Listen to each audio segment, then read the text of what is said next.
ये जो पैसा दिया जा रहा है ये आपके हक का है, कोई इसको वापस नहीं ले सकता है। दोस्तों बहुत बहुत स्वागत है आप सभी का एक बार फिर से। जी हाँ दोस्तों, आज पूरे दिन की कई महत्वपूर्ण और बड़ी खबरें निकलकर सामने आ रही हैं। जानेंगे सभी खबरों को विस्तार से। तो दोस्तों खबरों में आगे बढ़ने से पहले वीडियो को एक प्यार भरा लाइक जरूर कर दें और ताजा खबरों को जानने के लिए चैनल को सब्सक्राइब भी जरूर कर लें। तो देखते हैं पहली बड़ी खबर क्या निकल कर आ रही है।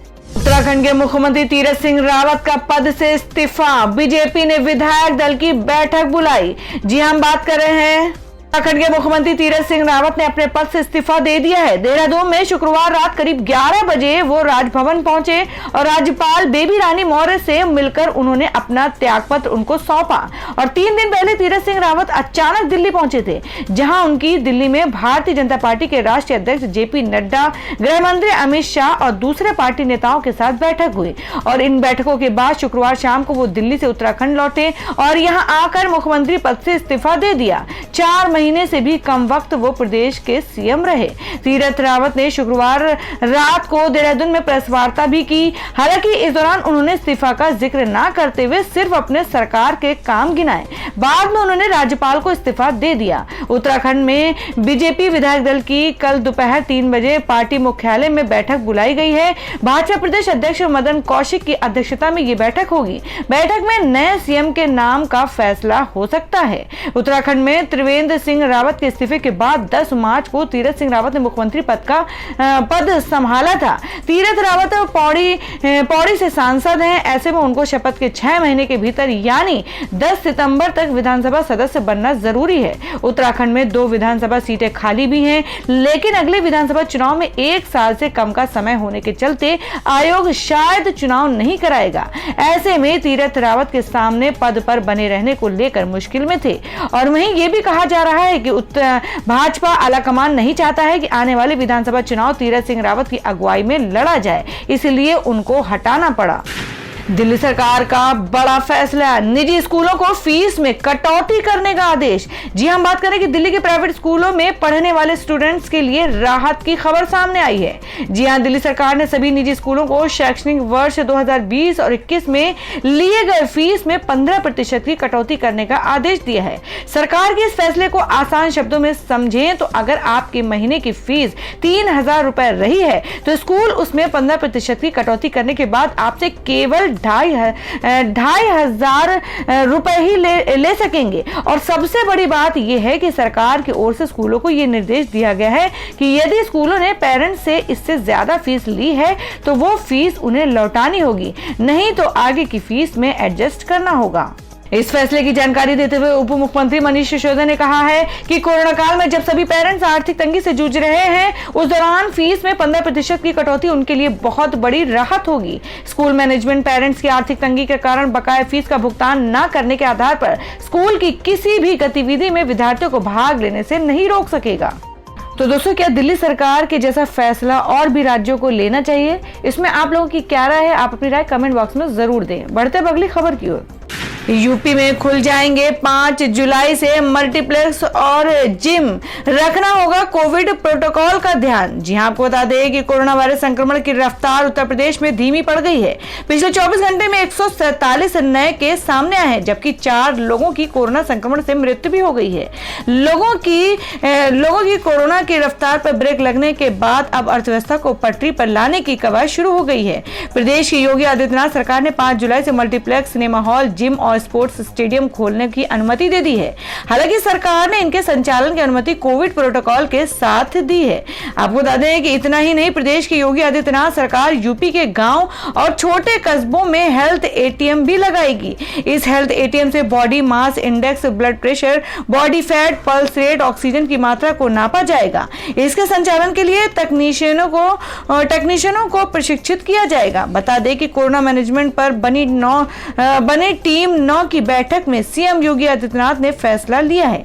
दरअसल सरकार का कहना है कि प्रदेश में कोरोना महामारी की स्थिति नियंत्रण में है। पिछले 24 घंटे में प्रदेश में 2,70,723 कोविड टेस्ट किए गए हैं। गौतम अडानी को हर 5 मिनट में करोड़ों का नुकसान।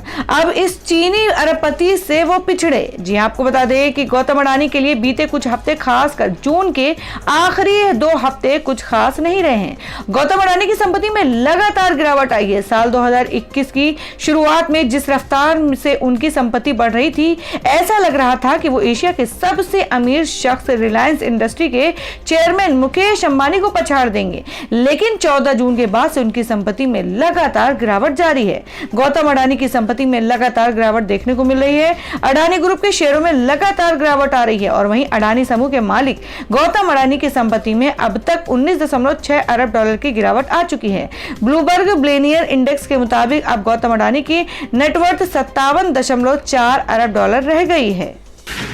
दोस्तों, यूएई ने भारत को दिया बड़ा झटका। बड़े प्रतिबंध का किया ऐलान। लाखों लोगों पर होगा इसका असर। जी हां, आपको बता दें कि दोस्त, यूएई ने भारत को बड़ा झटका देते हुए भारतीय नागरिकों की यात्रा पर प्रतिबंध लगाने का ऐलान कर दिया है। हालांकि यूएई ने नेपाल, पाकिस्तान, बांग्लादेश, श्रीलंका, वियतनाम, नामीबिया और जाम्बिया पर भी यात्रा को लेकर प्रतिबंध लगाया है। लेकिन भारत को लेकर यूएई का यह कदम बहुत बड़ा झटका माना जा रहा है और इससे यूएई में काम करने वाले लाखों भारतीयों पर असर पड़ेगा। यूएई की सरकारी न्यूज एजेंसी ने यात्रा को लेकर प्रतिबंध लगाने का ताजा ऐलान किया है, जिसमें यूएई की सरकार ने कहा है कि देश कोरोना वायरस से बचने के लिए सख्त उपाय कर रहा है और इन देशों की यात्रियों पर प्रतिबंध लगाने का ऐलान कर रहा है।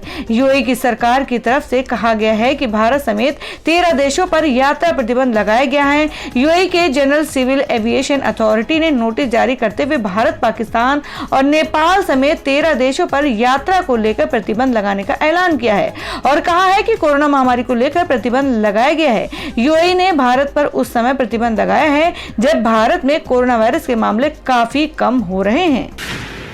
दलहन तिलहन की फसलों को बढ़ावा दे रही हरियाणा सरकार। बीमा के लिए किसानों को महीने भर का समय। जी हां, आपको बता दें कि हरियाणा सरकार दलहनी व तिलहनी फसलों को बढ़ावा देने में जुटी है।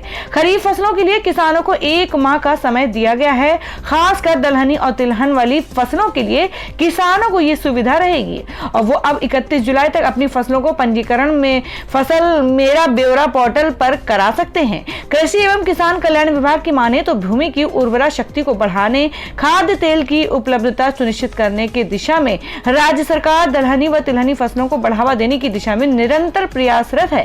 इसके लिए सभी विभिन्न जिलों, विशेषकर प्रमुख बाजरा उत्पादक क्षेत्रों में मूंग, अरहर जैसी दलहनी व अरंड, मूंगफली जैसी तिलहनी फसलों के लिए किसानों को प्रोत्साहित किया जा रहा है।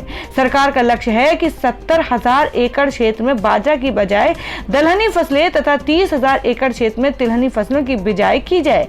इसके तहत किसानों को 7,000 रुपए प्रति एकड़ की वित्तीय सहायता भी दी जाएगी। दलहनी फसलें लगाने से जहां भूमि की उर्वरा शक्ति बढ़ती है, वहीं तिलहनी फसलों के उत्पादन से खाद्य तेल की उपलब्धता सुनिश्चित होगी।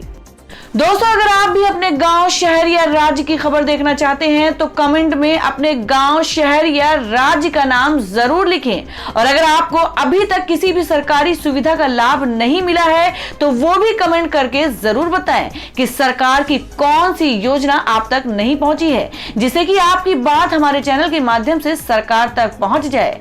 तो चलिए बढ़ते हैं अगली बड़ी खबर की ओर।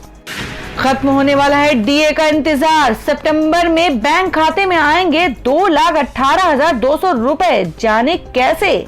जी हां, आपको बता दें कि देश भर में केंद्रीय कर्मचारियों को बड़ी खुशखबरी मिलने वाली है। महंगाई भत्ते को लेकर अब उनका इंतजार खत्म होने वाला है।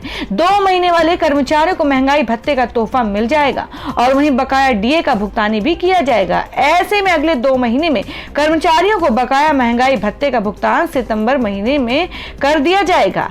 नेशनल काउंसलिंग स्टाफ साइट ने लेटर जारी कर इसकी जानकारी दी है और जिसके बाद से लाखों केंद्रीय कर्मचारियों में एक बार फिर से खुशी की लहर दौड़ पड़ी है। नेशनल काउंसलिंग की ओर से जारी पत्र में कहा जा रहा है कि सरकार ने केंद्रीय कर्मचारियों की महंगाई भत्ते पर लगी रोक को हटाने का फैसला लिया है और इनका दावा है कि सरकार जनवरी 2020, जुलाई 2020 और जनवरी 2021 के बकाया महंगाई भत्ते का भुगतान सितंबर महीने से करेगी और कहा जा रहा है कि सितंबर महीने में सरकार जुलाई 2021 के महंगाई भत्ते के साथ इन बकाया किश्तों का भुगतान भी करेगी। यानी अगर ऐसा होता है तो कर्मचारियों को एक साथ बढ़ी हुई सैलरी मिलेगी। और दोस्तों वहीं हरियाणा में सरकारी स्कूलों में विज्ञान टीचर अब बनेंगे हेल्थ एम्बेसडर। कोरोना संक्रमण से बचाव के टिप्स देंगे। आपको बता दें कि कोरोना संक्रमण की संभावित तीसरी लहर में बच्चों को संक्रमण से बचाने के लिए शिक्षा विभाग द्वारा प्रयास किए जा रहे इसी कड़ी में विभाग ने प्रदेश के सरकारी स्कूलों के साइंस व बायो पीजीटी विभाग के अध्यापकों को हेल्थ एम्बेसडर बनाने का निर्णय लिया है। और इस अभियान के तहत प्रत्येक स्कूल में से एक महिला व एक पुरुष अध्यापक को लिया जाएगा, जो बच्चों के साथ साथ उनके अभिभावकों को भी संक्रमण से बचाव के बारे में जागरूक करेंगे। स्कूल खोलने से पहले अध्यापकों को health and wellness training programme के तहत प्रशिक्षण दिया जाएगा। प्रदेश के 3816 प्राथमिक, माध्यमिक व वरिष्ठ माध्यमिक स्कूलों के 7632 अध्यापकों को हेल्थ एम्बेसडर बनाया जाना है। हालांकि अभी तक प्रदेश में 1774 स्कूलों ने ही शिक्षा विभाग को अध्यापकों की सूची उपलब्ध करवाई है। 2042 स्कूलों ने अध्यापकों का डाटा नहीं दिया है, जबकि ये डाटा 28 जून तक अपलोड करने के निर्देश थे। विभाग ने डाटा उपलब्ध करवाने वाले स्कूलों को रिमाइंडर भेजकर डाटा उपलब्ध करवाने के निर्देश दिए हैं। कोरोना काल में दूसरे राज्यों से आए मजदूरों के लिए बड़ा ऐलान, सरकार देगी जॉब लोन। जी हां, आपको बता दें कि ओडिशा सरकार ने प्रवासी मजदूरों के लिए एक बड़ा ऐलान किया है। राज्य में कोरोना काल के दौरान दूसरे राज्यों से वापस आए प्रवासियों को कार्यस्थल पर टिके रहने के लिए सरकार ने जॉब लोन देने का फैसला किया है। और इस बारे में श्रम और ग्रामीण विकास मंत्री सुशांत सिंह ने जानकारी इसकी दी है। आपको बता दें, सुशांत सिंह ने बताया कि महामारी की दूसरी लहर की रफ्तार धीमी होने के बाद प्रवासी श्रमिक अपने मूल स्थान से लौट रहे हैं और इन मजदूरों को जॉब लोन देने का फैसला किया गया है कि ताकि वे अपनी आजीविका कमाने के लिए कुछ छोटे व्यवसाय शुरू कर सकें। राज्य में प्रवासी कामगारों के लिए आजीविका के अवसर पैदा कर उन्हें यहीं रुकने को राजी करने के उद्देश्य से ये फैसला लिया गया है। उन्होंने कहा कि सरकार जल्द ही प्रवासी कामगारों के लिए रोजगार ऋण योजना का विवरण तैयार करेगी और इसके साथ ही राज्य सरकार महिला प्रवासी श्रमिकों को ऋण भी प्रदान करेगी और उन्हें स्वयं सहायता समूह SHG में शामिल करेगी। तो दोस्तों, उड़ीसा सरकार द्वारा लिया गया ये फैसला प्रवासी मजदूरों के लिए कितना लाभदायक हो सकता है, आप अपनी राय कमेंट बॉक्स में जरूर दें। बढ़ते हैं अगली खबर की ओर। यूपी पुलिस कांस्टेबल, घुड़सवार, जेल वार्डर व फायरमैन भर्ती का रिजल्ट जारी।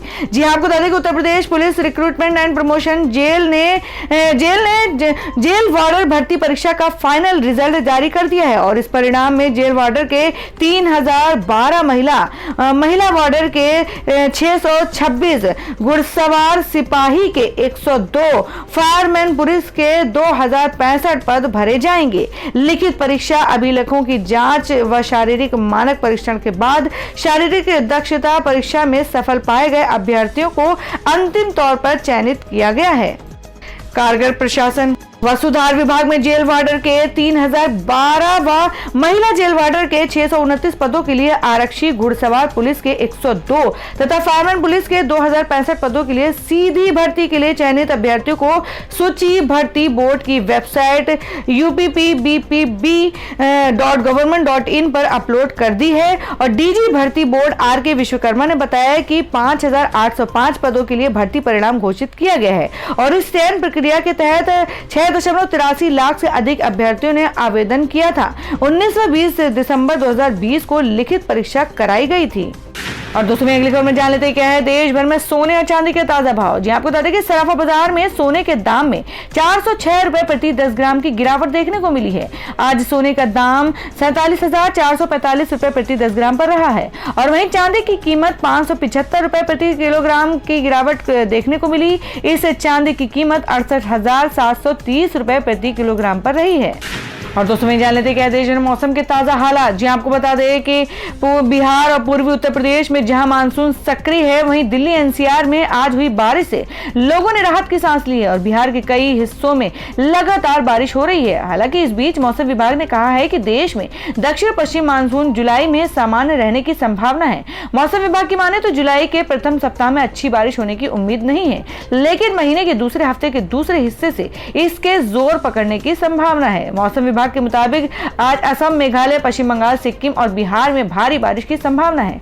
बिहार में अब भी बारिश जारी है और वहीं पूर्वी उत्तर प्रदेश, छत्तीसगढ़, मिजोरम, त्रिपुरा, उत्तराखंड और तमिलनाडु में बारिश की चेतावनी जारी की गई है। दिल्ली एनसीआर में शुक्रवार शाम को मौसम का मिजाज बदल गया है। दिल्ली के कई इलाकों में झमाझम बारिश हो रही है। मौसम के अचानक करवट बदलने से लोगों ने राहत की सांस ली है। बारिश के साथ साथ तेज हवा भी चल रही है।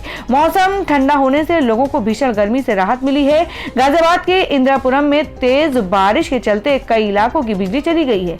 बीते कुछ दिनों से पड़ रही प्रचंड गर्मी से हर कोई परेशान था। दिल्ली एनसीआर से मानसून भी रूठ गया है और वही मौसम विभाग ने एक और अनुमान लगाया था कि जुलाई की शुरुआत में दिल्ली एनसीआर में अच्छी बारिश हो सकती है, लेकिन जुलाई के पहले ही दिन जिस तरह की गर्मी पड़ी उसने 89 साल का रिकॉर्ड तोड़ दिया। लेकिन जुलाई के दूसरे दिन दिल्ली के कई इलाकों में हुई झमाझम बारिश ने लोगों को राहत दी है। तो दोस्तों ये थी अब तक की सभी बड़ी खबरों की अपडेट्स। टुडे ब्रेकिंग न्यूज और लेटेस्ट खबरों को देखने के लिए हमारे चैनल को सब्सक्राइब जरूर कर लें, वीडियो को लाइक और शेयर भी जरूर कर दें अपने दोस्तों और रिलेटिव्स के साथ। तो दोस्तों फिर मिलेंगे काम की खबरों और सरकारी योजनाओं की एक और नई वीडियो के साथ। तब तक के लिए धन्यवाद दोस्तों।